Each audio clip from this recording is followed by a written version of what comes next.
Гаджетті көп қолдану көзге, омыртқаға және ұйқыға зиян келтіруі мүмкін.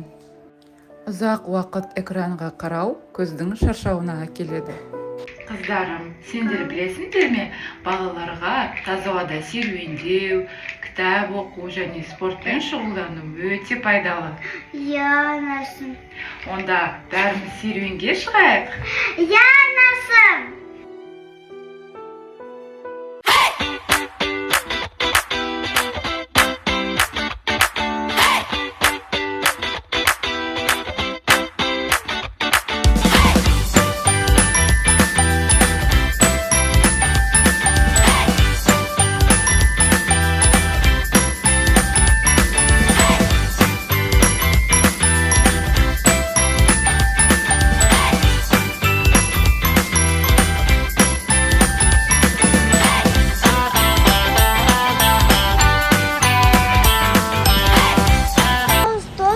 Telefonda az polis.